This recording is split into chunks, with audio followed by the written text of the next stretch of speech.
the first day of February. I First Monday. had first Monday. Wow. Yep. Yeah. I've had the pleasure of being interviewed by Kelly. Kelly reached out to me and she's helped me out with a few different ideas about marketing. And then she was like, well, I got a crazy idea. Can I interview you? And I should be intimidated because I know she's going to ask some really great questions. But her name is Kelly Maxwell. She has her fingers in a lot of different pies, or other people like to say a lot of irons in different fires. And entrepreneur, business owner, house flipper, most importantly, mother. Yeah, I think you pretty much summed it up. You're pulling me out of podcast retirement. So it's Well, welcome back. it's been a minute since I've been on a mic, but since I'm Will today, I wore my best Will shirt to get on your level. So welcome to Normalizing Men's Mental Health. And I do have some questions for you because I think it's fun for podcasters to check in with their audiences and just do a touch base episode every once in a while. And so you've been doing this for 10 months. I actually, no, it's a little bit longer. It's actually been 11 months. Okay, 11. 10 since you've been dropping episodes. Yep, March 9th. Nice. Okay, exciting. How are we celebrating your 1-year anniversary? I don't know. I'm still trying to figure that out. I'm drinking out of a fire hose from college. Okay. That's fair. Not a lot of time to party when you're studying. Nope, there is very minimal time to party now. So you started your YouTube channel with obviously 0 followers. Yep. And I checked yesterday. You have 517 subscribers. Did you know it was that many? I think it's about 570, 580 now. Oh, nice. So since yesterday, you've gotten even more subscribers. Yes. That's amazing. So. Okay, cool. I think it's exciting because when we first met about your show, which is true for most podcast shows, is people start them and they think they're going to be the next Joe Rogan and everyone's going to want to hear what they have to say. And I warned you about that. And honestly, I kind of was a little discouraging. And I was like, listen, Will, this is a hard game. Like most people quit after 8 episodes. Nobody listens. And you've proved me wrong. So well done. You've been crushing it, doing consistent episodes, pumping them out on socials, Spotify, YouTube. So I just want to commend you for excellent work as far as just the workload goes, because you know it's a part-time job. It's a part-time job, but with full-time effort. So I do have just a few fun questions for you. I did want to ask you though, how many episodes are you in now after 11 months? How many episodes?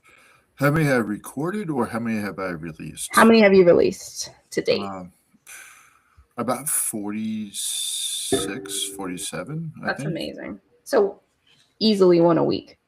Easily one a week. Yeah. There's been multiple weeks I've done a couple. Okay. I know how much work it takes, and I know that's that's a big job. So well done. Okay, first question I have for you. So your podcast obviously is all about men's mental health, and the way that you tackle it is in such a real and honest way. What even inspired you to start this show? So I've lost a few buddies to suicide, and I've almost taken my own life. But the aspect that I actually was trying to look at from the angle is they tell you to go to therapy to get help, but I have not really seen people role model therapy in my eyes. And until I started getting into the mental health field, I realized that it's kind of like you have this intimate relationship with a person that no one else is really supposed to know about. It's almost like your imaginary friend. And you get to see him once a week, once every other week, depending on how much money you can get, you can be able to afford. But the other aspect of it, when you start healing, you start changing your relationships with your friends, your family, your community, your jobs, your passion. And it kind of been in this, if you think about a compressed spring, and that spring has been so compressed, it doesn't remember that it's supposed to bounce. It actually gets stuck there. And then the more that you pull on it, the more that elasticity it has. But it's also been kind of damaged. But when doing the therapy, you don't realize that you're supposed to increase the compression so you can be able to move forward. You don't realize that it has other impacts. So the reason I started this is to help normalize. Yeah, when you start healing, life becomes different. How you handle it, how what people are expecting out of you, and then what are your new boundaries? What's your new systems? And just having that type of conversation with people to realize that it's not uncommon for that to happen to you. I really, really appreciate that that is your approach, because a lot of what I teach business, I'm not new to entrepreneurship. I've started and sold several businesses. I coach people through, I own a marketing agency, and I work with little startups. That's where my heart is. But saying the similar thing to them in a business arena of, you're going to have to learn how to set boundaries. People that are used to being in your life that no longer support you now have a different role in your life. And just preparing people for that and actually having those conversations when it comes to like the mental health. Like, I don't think enough people talk about that part of it, is the how hard it is to lose your circle as you continue to grow and heal, and how you find those new people that are supportive of you. So thank you for facilitating all these conversations with people. And I do love always your analogies. You make the best analogies, like with the spring. It really helps, lock it in. Next question. Looking back to when you first started podcasting, what is one lesson about vulnerability and emotional expression that you learned that might have surprised you?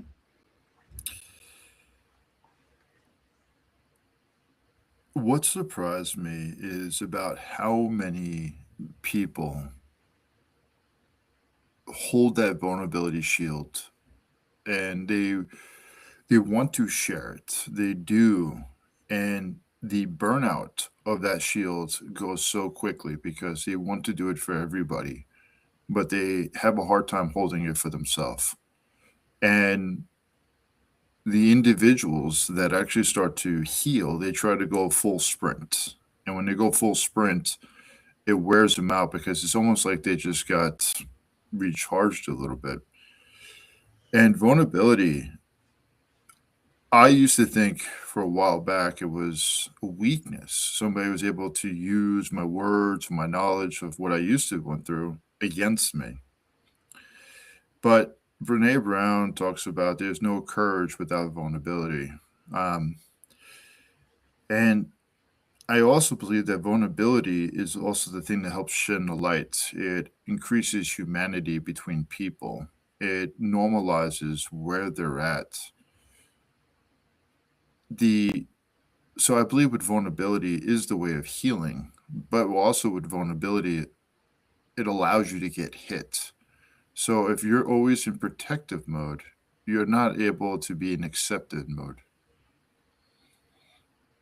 That was really, really deep. I'm trying to think of a qualifying follow-up question for that, because that was so profound. You're so good at this. It is refreshing to see people be vulnerable, because you're right. And I think part of that growth cycle is having, when you set those boundaries, when the people who do use it as a weapon against you, they can no longer be in your life, or they can no longer be the role that they were. And I think it is important to also talk about, how do you find the better people that don't use it as a weapon? How do you find the people that support me in my darkest moment, which I do believe is something you do on this show, right? You show people that you can hold that space for them, especially for men. I think it's so important because, as you know, you cram it in, you suck it up, you don't deal with it. We all do that, especially if you grew up here in Montana. That's kind of the culture, rub some dirt on it and get over it. So thank you, especially for being here and doing this work that you do. So the other aspect that goes to, like you were saying about the boundaries and people leaving, what is different is so if you live in a very, some people use this word resilience is a really good word, but if you're in resilience mode too more, it goes back to that compression where you that becomes your new homeostasis. If you only have certain relationships and they're very finite, very transactional, and you're in a poverty mindset, learning the skills to look at relationships as being infinite, not actually as I'm always taking and always giving, but not actually expecting anything back from them, just a healing mindset. It's a transformation of those boundaries with people of if I'm going to let new people in, I also have to allow them to not be so predictable. And I have to trust myself that I could pivot. So when we're talking about letting those new people in and finding those new people, that also means not going to the same watering holes, not going to the same places of eat, changing up the music you listen to the interactions, waking up at different hours, and being willing to fail at different tasks in life because you have to go from a new juvenile mindset to allow new people in instead of you'll keep collecting the same people over and over. I know your show's for men, but I love teaching women how to say the word no because they're notoriously bad at it, right? We're taught that we're supposed to serve and take care of everyone's needs before our own. And I'm encouraging them to do the opposite. You can't take care of people if you're not fully okay and rested and, emotionally satiated. So you got to set the boundaries and tell those, I call them energy vampires. You got to tell them no. They just suck the life out of you and you think you have to serve them and you don't. Yeah. So, okay, you ready for the next question? I am. This is a good conversation. I'm having a blast. Okay. Many of your guests obviously share deeply personal traumatic experiences. Which guest story has impacted you the most?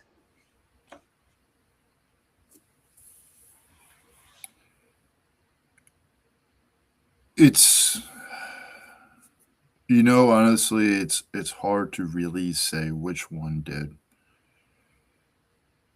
I had a good buddy on here, Aaron. Aaron really emphasized the control over drugs that can have on a person, and it could take over their family. He shared a intimate detail about being raped in front of his mom at 6 years old, and then being denied services again when he was in the Air Force when that happened to him. Another person that really changed up a perspective is Justin Long. Justin Long, his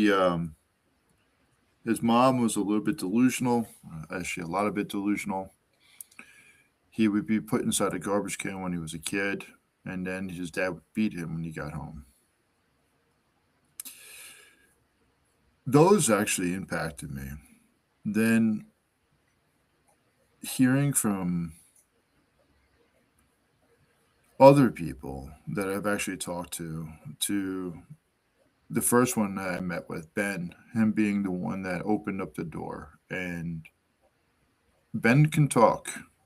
And I remember I actually watched it. He talked for 30 minutes straight, and I was very impressed. And I'm grateful for Ben. And I'm grateful for him actually showing me a new perspective on like how to handle stuff. And everybody that I've interlocked with has given me insight that I just carry with me. I imagine you get more out of doing this podcast than probably the listeners do, having these conversations and having a constant opportunity to learn and grow yourself. The To be fair, some of the people that I've spoken to, they talk to me about cancer and the saying I love you and how much that impacted them because like are they expecting me to die? And then all of a sudden it's like, no. He's like, well, they actually care. Now I have to change this up. And so have I gotten a lot out of this? Yeah. And if anything, it's reshaped my lens about the mental health field. Like what I learn about in school is different. What I did as a peer specialist is different. As a person that went through the mental health system, it's different. And how much of this stuff is compounding effects. And I have had the privilege of listening to people share intimate stories with me to their knowledge and helped me reshape my lens. So, yes, I have gotten a lot out of it. I imagine you probably don't get a lot of feedback from listeners. I don't know if imposter syndrome is a real thing for you.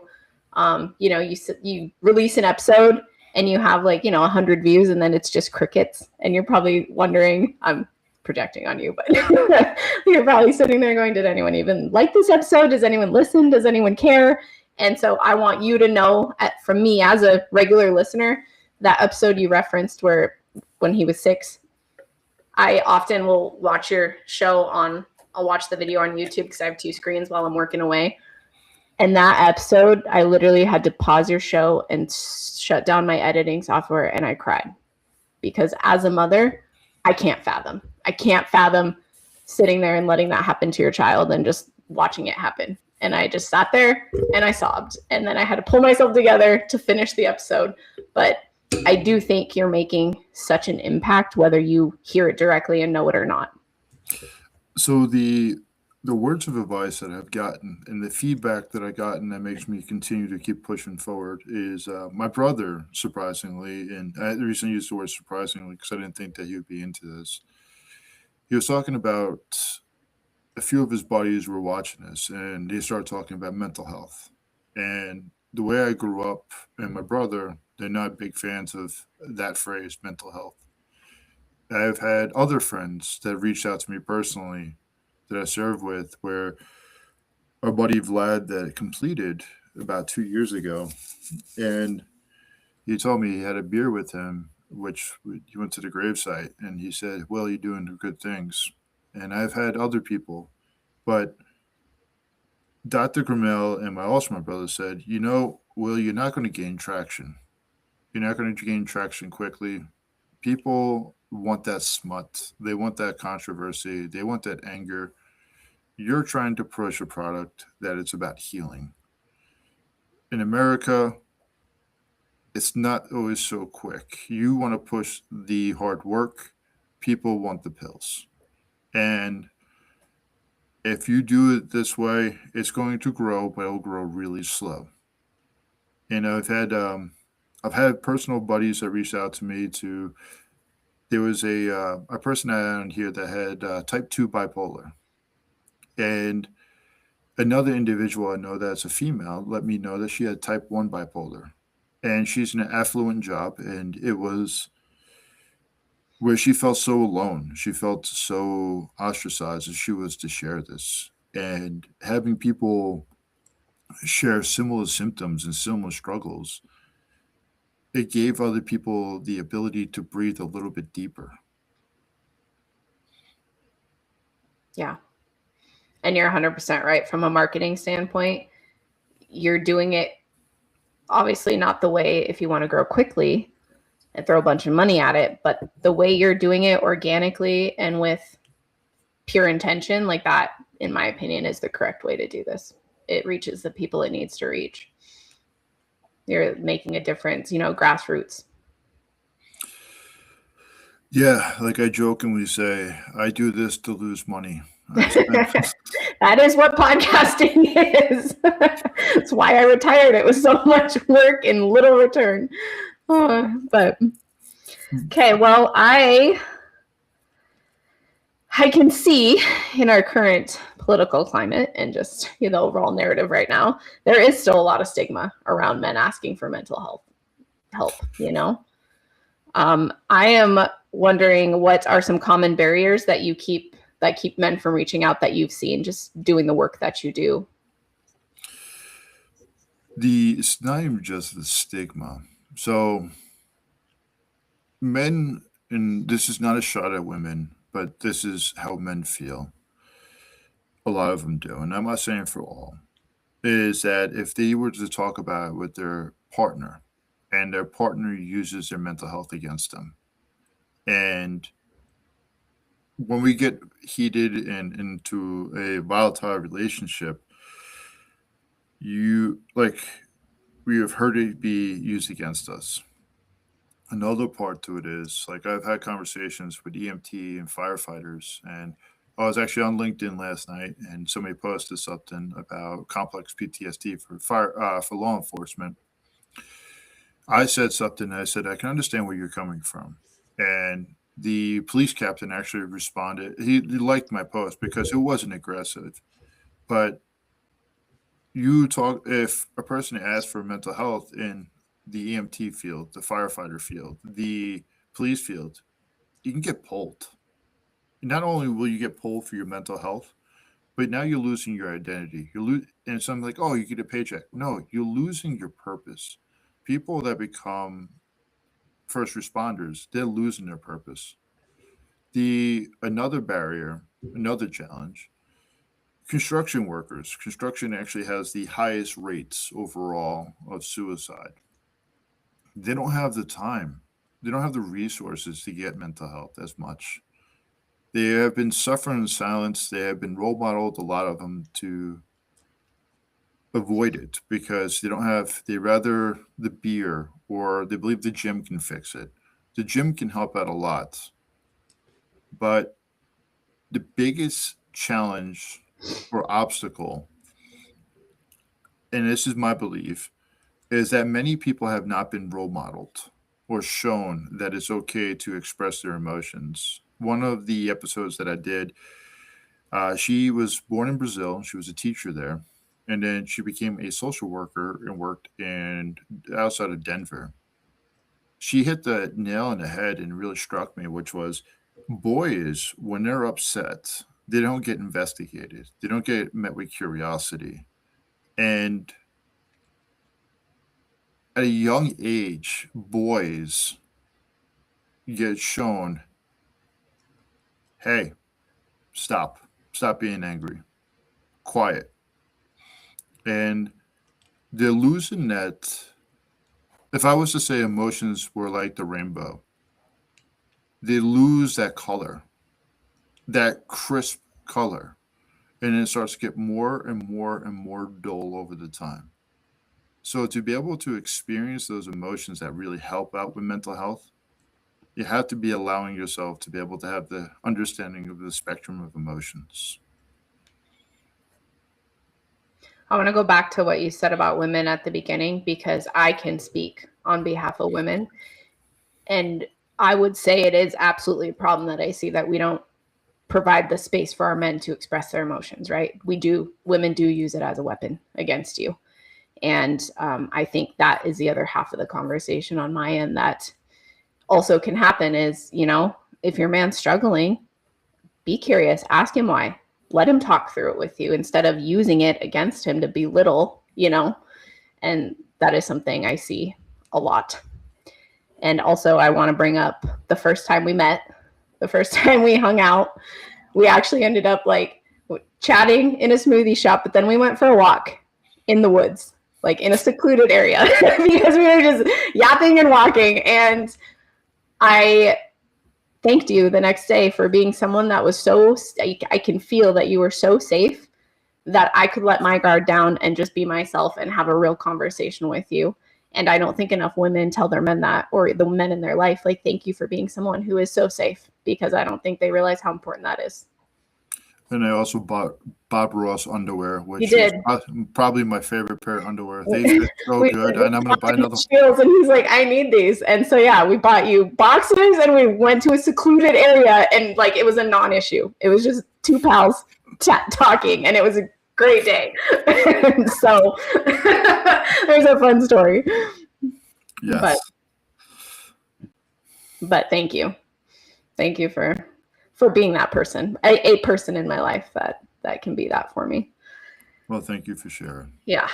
And I do. The follow-up question I had to that was, how can we start breaking down these barriers? And I think just that conversation right there was a good start, right? Because I can speak for women and you can speak for men, and that's how this happens. That's how this starts. The thing that I believe that we could start breaking down these barriers,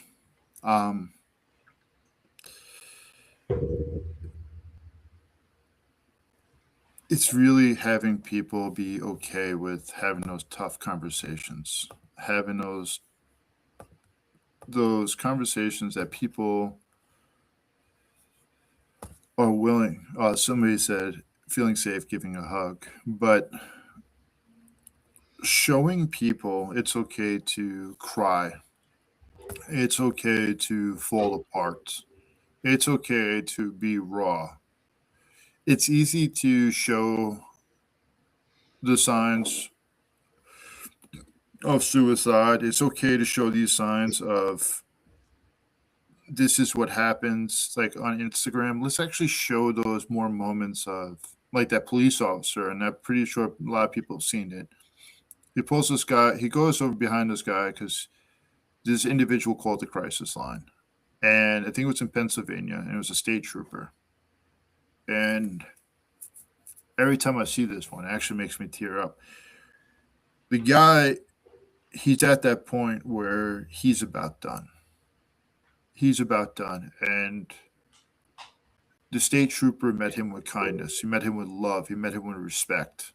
And when he did that, he allowed the person to fall apart and not worried about just going to the white coats. He's like, "Can I have a hug?" And the state trooper humanized his experience and said, "Yes."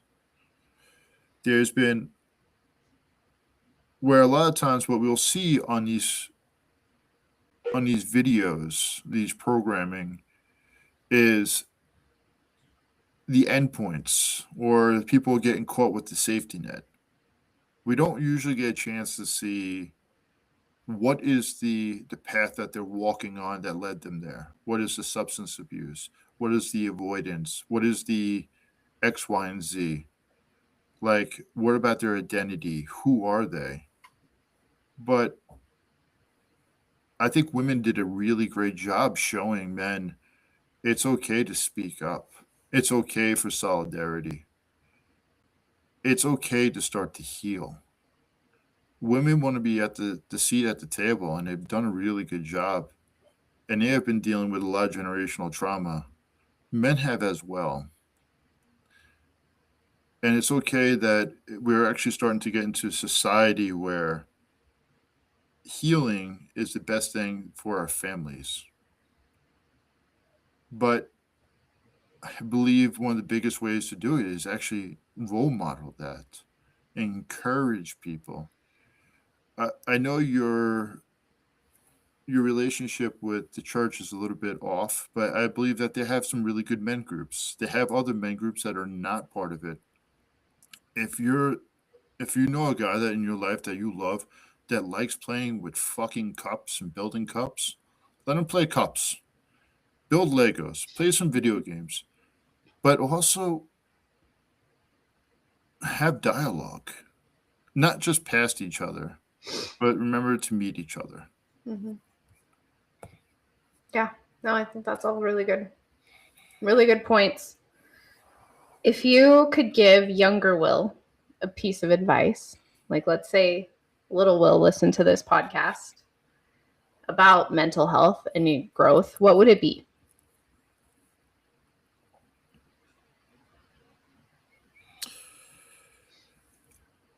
Learn to sit still.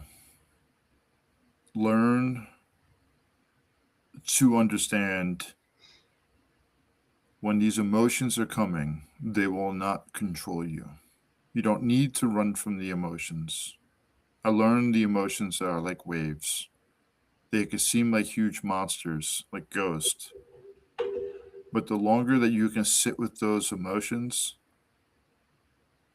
the more translucent they look, the more that you realize that they physically can't hurt you. The other thing is,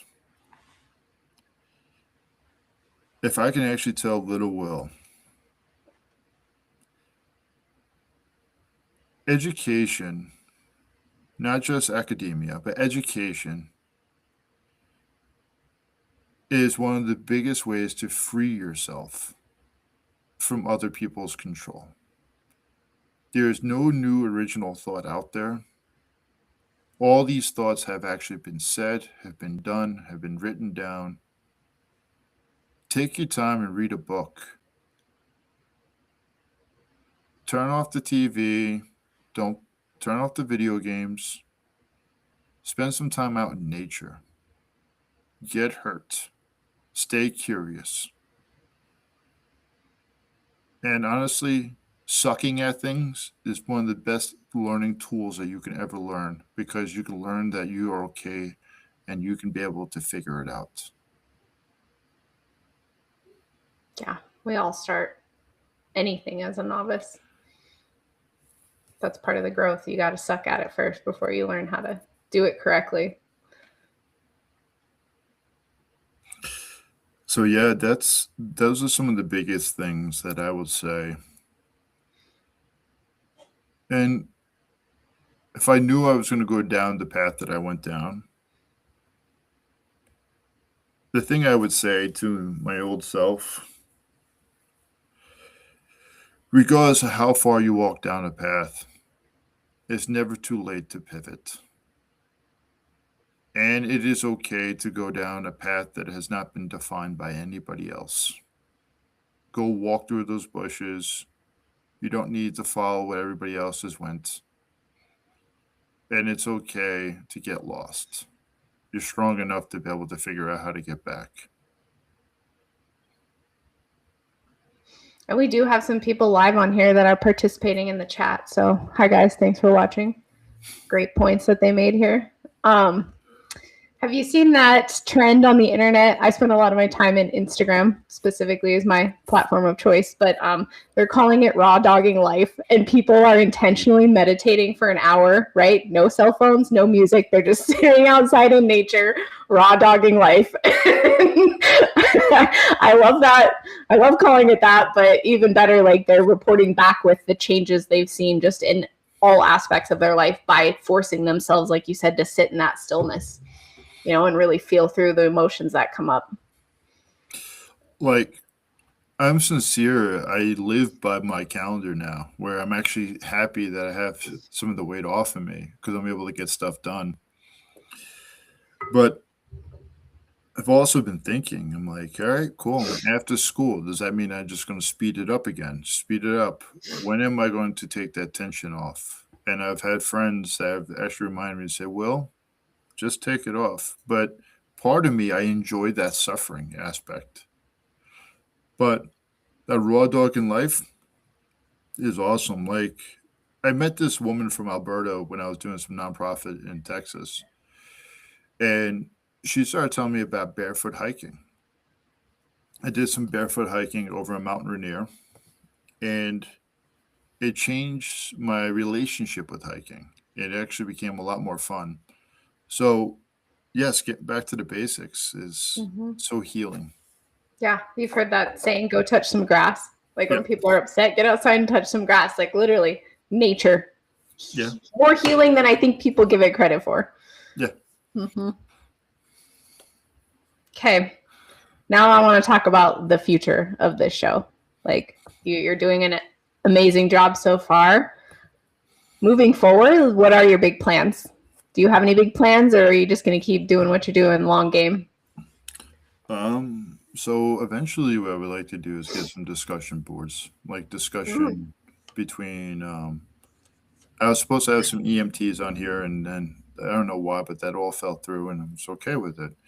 But having discussions between multiple people, multiple relationships, having guys on a panel talk about this. I also would like to continue doing the one-on-one. And the other aspect is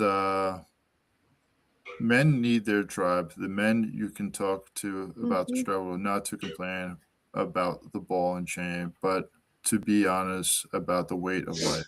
Even good things have a weight. Thank you, Chelsea. Yeah.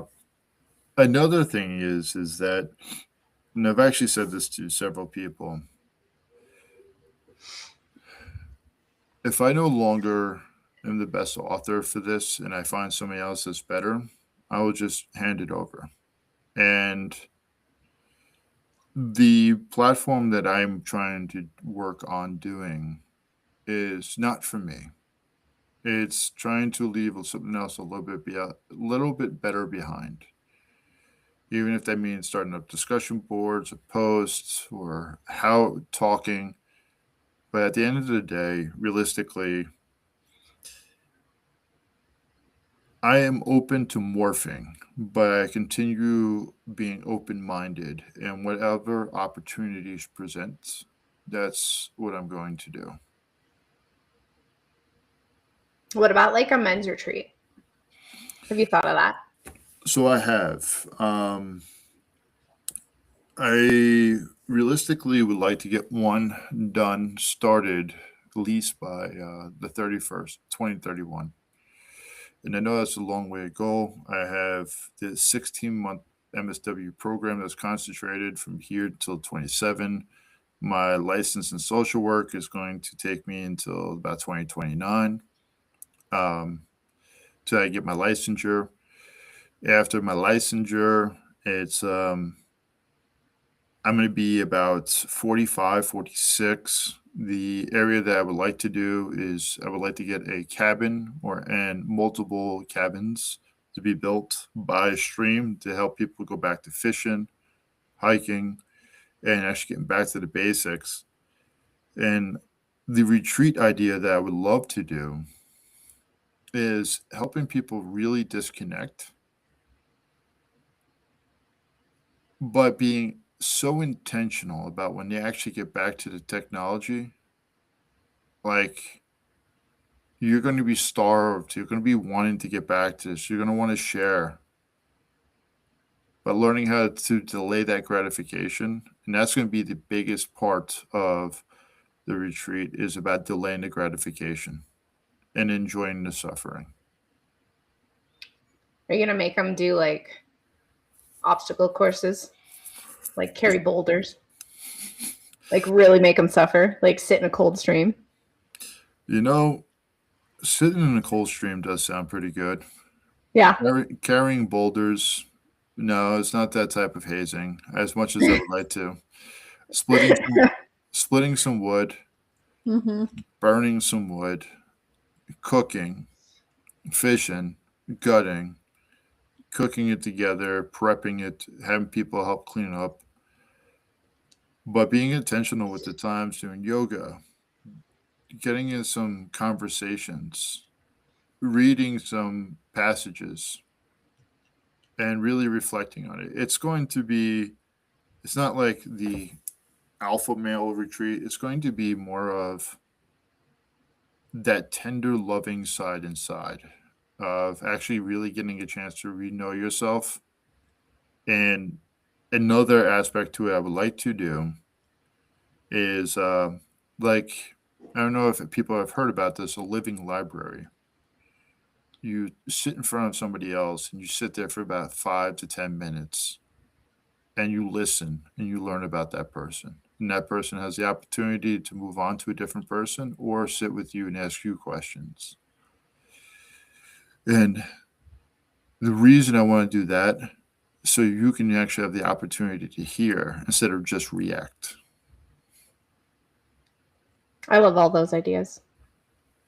I think part of living in this society is, like you mentioned earlier, everything is so fast, so instant gratification that we forgot what it feels like to actually do something with your hands, something that takes time, like catching and gutting a fish, splitting wood for a fire. All of those things that require our basic survival require the work, and we don't have that anymore, right? We have electricity and plumbing now. And I think just that alone is incredibly healing and amazing if you can get people in that space, not adding on the conversations and the camaraderie in that tribe, you know. Yeah, that's an area that I would like to do.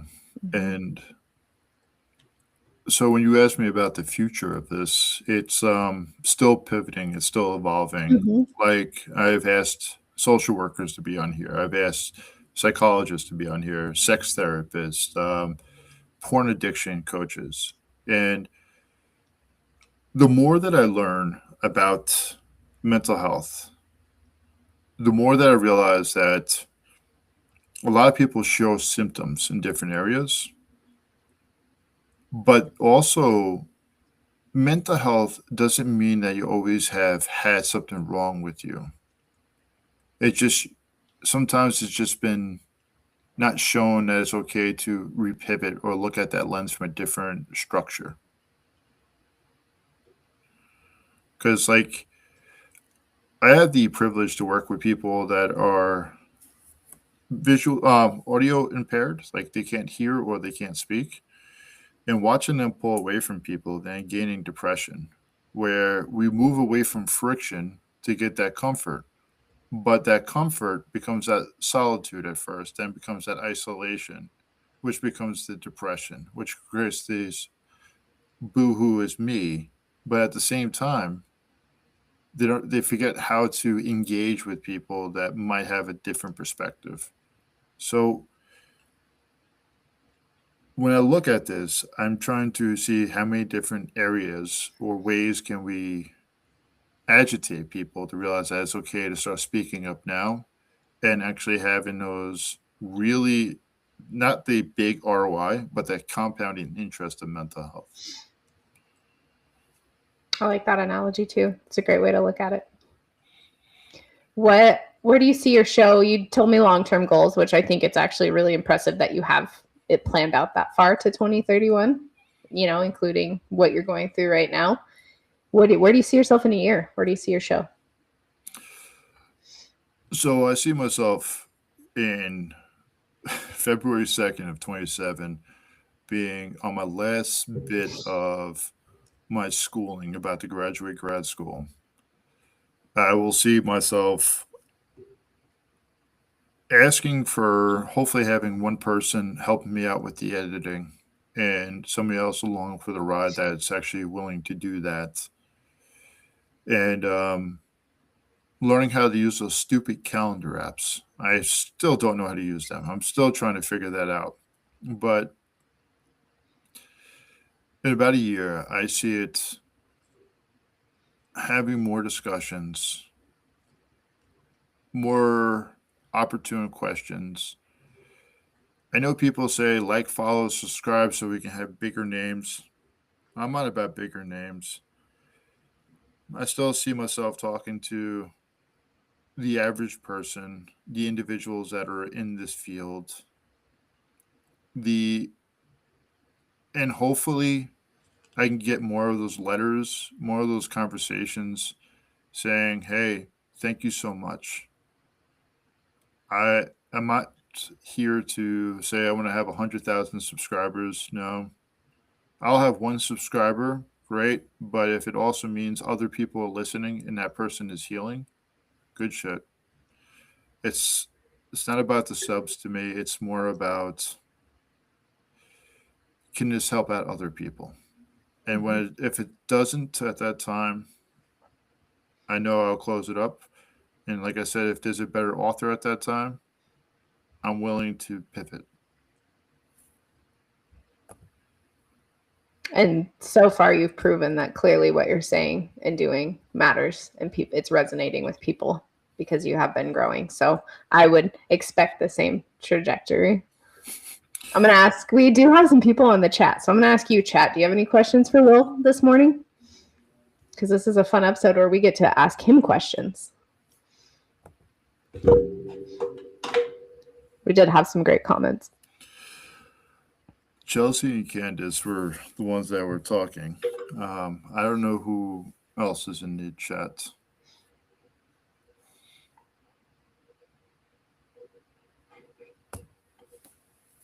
Well, that's all I had for you today, Will.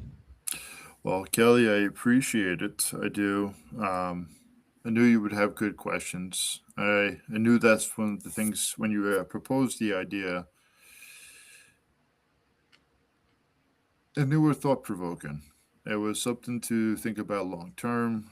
What is the longevity? What are some of the potential?